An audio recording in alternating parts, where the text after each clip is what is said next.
আজ রান্না করে দেখাবো তেহেরি। সো আজকে আমি তেহেরিটা কিভাবে রান্না করলাম অ্যান্ড কিভাবে কি করলাম সেটা আপনাদের সাথে অবশ্যই শেয়ার করব। তো হ্যালো এভরিওয়ান, আসসালামু আলাইকুম। কেমন আছেন সবাই? আই হোপ সবাই অনেক বেশি ভালো আছেন। প্রথমে বলে দিচ্ছি আমি আজকে তেহেরি রান্না করব। সো আজকে ফুল ভিডিওটা আপনারা প্রথম থেকে শেষ পর্যন্ত দেখে যাবেন। আর ভিডিওটি ভালো লাগলে অবশ্যই কিন্তু লাইক কমেন্ট করতে ভুলবেন না একদমই। যাই হোক, বলতে বলতে আমি কড়াইতে একটা পাতিলে তেল দিয়ে দিয়েছি। তেলটা গরম হওয়ার পর আমি পেঁয়াজ বাটা, রসুন বাটা, আদা বাটা সব দিয়ে দিয়েছি। দিয়ে দেওয়ার পর ভালো করে কিছুক্ষণ নাড়াচাড়া করে নিয়েছি। নাড়াচাড়া করার পর দেখলাম ভালো করে একটু কষিয়ে নেওয়ার পর আমি মশলা দিয়েছি। এখানে রাঁধুনি দিয়েছি, প্লাস আজকে তেহেরির মশলাটা ইউজ করব। সো আমি তেহেরিটা ইউজ করার জন্য তেহেরির মশলাটা দিয়ে দিলাম। আর তেহেরির মধ্যে সব কিছুই থাকে উপকরণ, সেটা আপনারা অবশ্যই সবাই জানেন। তো তেহেরির মশলাটা দেওয়ার পর আমি ভালো করে একটু কষিয়ে নিচ্ছি মশলাগুলো। এরপর দিয়ে দিব আমি ভেজে রাখা কিছু মাংস ছিল। সো মাংসটা আমি দিয়ে দিলাম। সো এবার মাংসগুলো সবগুলো কষিয়ে নিব মশলাগুলোর সাথে। আর আজ শুক্রবারের দিন কিন্তু স্পেশাল খাবার অনেক ভালো লাগে। কেননা শুক্রবারের দিনটা একদম স্পেশাল একটা দিন মনে হয়। সো আমাদের বাসার মধ্যে শুক্রবার হোক, মানে প্রতি শুক্রবার একদিনে কিছু একটা রান্না করবেই। তো আমার ভালো লাগে, কারণ শুক্রবারের দিনটা সবার কাছে, অনেকের কাছে একটা ঈদের মতো মনে হয়। ঠিক সেম আমারও মনে হয়। তো যাই হোক, বাসায় সবাই বিরিয়ানি খাবে বলছে, তার জন্য বিরিয়ানিটা আজকে আয়োজন। তারপর মাংসটা রান্না করার পর ভালো করে কষানোর পর ধুয়ে রাখা যে পোলাও চাল ছিল, পোলাও চালগুলো আমি দিয়ে দিয়েছি। দেখুন কতটা পরিমাণে, মানে অনেক সুন্দর লাগছে।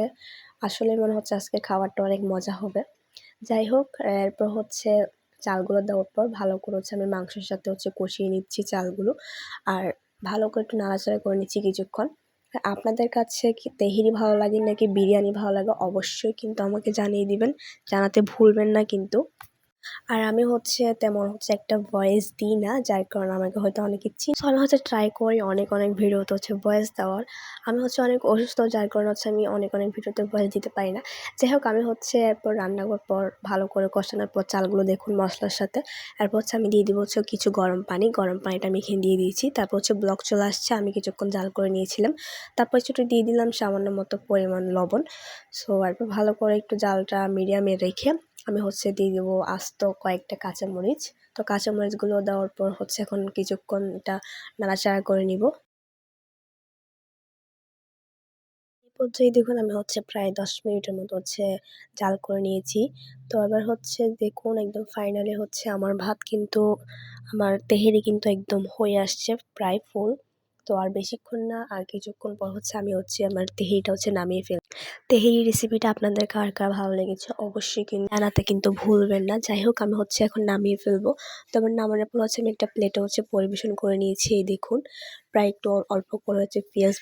তো আমি পরিবেশন করে নিচ্ছি। দেখুন এখানে কাঁচামরিচ দিয়ে দিয়েছি, তারপর একটা লেবু, দেন এখানে পেঁয়াজ, তারপর শসা দিয়ে আমি পরিবেশন করা শেষ। এখন আমার এই আজকের তেহেরি রেসিপিটা আপনাদের কার কার ভালো লেগেছে অবশ্যই জানিয়ে দিবেন। অবশ্যই ভালো লাগলে like, comment, share and subscribe করবেন। আর আমার এই ভিডিওটি প্রথম থেকে শেষ পর্যন্ত দেখার জন্য আপনাদেরকে অসংখ্য ধন্যবাদ। আল্লাহ হাফেজ।